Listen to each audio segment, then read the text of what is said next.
Hi, and thank you for tuning into Noir Histoire. I'm Natasha, and in this episode, I'll be sharing what I've learned about Harry Belafonte. Born on March 1st, 1927, died on April 25th, 2023, notable activist, singer, and actor, nationality, American. Harold George Belafonte Jr. was born in Harlem, New York City, one of two sons of Melvine and Harold George Belafonte Sr. Sr. later changed the spelling of the family's name to Belafonte, Belafonte. Both parents were biracial and from Jamaica, but some sources state his father also had ties to Martinique. Belafonte's mother worked as a dressmaker and housekeeper, while his father earned a living as a cook aboard ships. In the early 1930s, Belafonte went to live with his maternal grandmother in Kingston, Jamaica.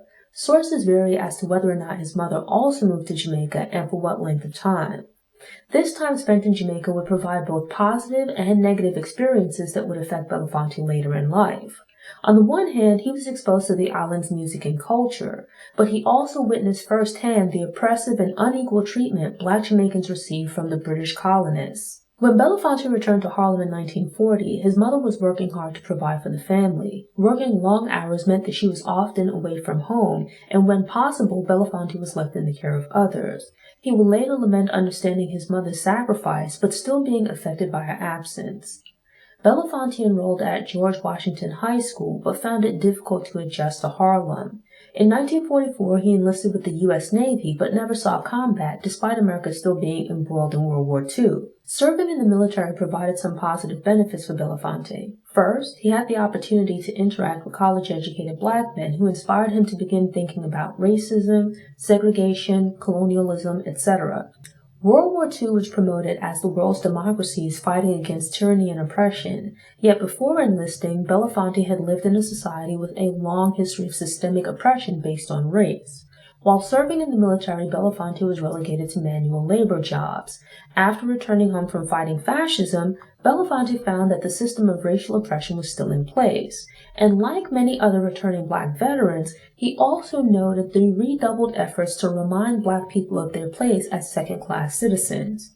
Back home in Harlem, Belafonte found work as a janitor. He likely would have continued on this path of a normal life if it wasn't for receiving 2 free tickets to the American Negro Theater, AMT. Attending the show would prove life-changing and inspirational. Belafonte enjoyed the show and began volunteering at AMT as a stagehand. Volunteering led to him auditioning for and landing the lead role in a production of Juno and the Paycock. Having caught the acting bug, Belafonte utilized the GI Bill to participate in a drama workshop that was also attended by Marlon Brando, Sidney Poitier, B. Arthur, and Walter Matthau. In a stroke of luck, Belafonte's appearance in another AMT production was attended by Monte Kay, a music agent. This led to Kay creating opportunities for Belafonte to perform at jazz clubs. Belafonte's musical performances created a buzz, which led to him signing a record deal in 1949. The 1950s would see Belafonte achieve several firsts and new heights as an entertainer. In 1953, Belafonte made his debut on both Broadway and the silver screen. The very next year, Belafonte won a Tony Award and also appeared in the iconic Otto Preminger adaptation of Carmen Jones.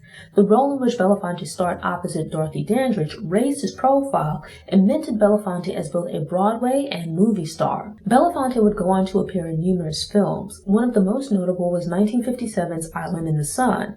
At the time, the film was considered extremely controversial. It depicted an interracial romance between Belafonte and Joan Fontaine's character, a Black man and a white woman. Alongside his success in movies, Belafonte continued to perform music and release multiple albums. Despite not being a strong singer, Belafonte had performed with jazz legends such as Miles Davis and Charlie Parker from the beginning of his career.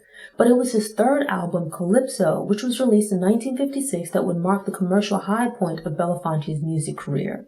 The album featured the Banana Boat song, Deo, which became a major hit. Calypso launched a craze for the genre and went on to become the first full-length album to sell 1 million copies in a year.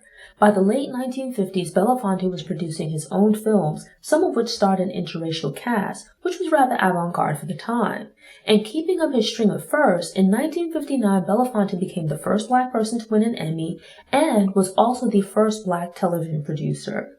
Yet during the high point of his career, Belafonte used his platform to call attention to racism. From 1954 to 1961, Belafonte protested systemic racism by refusing to perform in the South. Having met and befriended Dr. Martin Luther King Jr. in the 1950s, he lent his moral and financial support to the civil rights movement.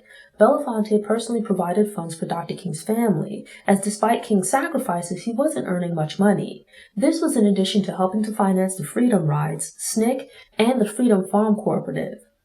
At the time, being involved with the civil rights movement was considered radical and controversial. As with several other entertainers, Belafonte was accused of being a communist and was blacklisted. Ignoring personal risks, Belafonte remained politically active. Belafonte eventually moved into folk music before mostly shifting his focus away from performing to social activism. He was involved with various organizations and initiatives in addition to launching his own. Harry Belafonte died in New York City from congestive heart failure on March 25, 2023 at 96 years old. Thanks for tuning in. Show notes and sources are available on the Noir Histoire website via the link in the episode description. I'm working on creating downloadables and infographics, so keep an eye on the website. These Black History Facts are released every Wednesday, so if you enjoyed this episode and want more, subscribe to the channel, click the notification bell, and check out my Black History Facts playlist.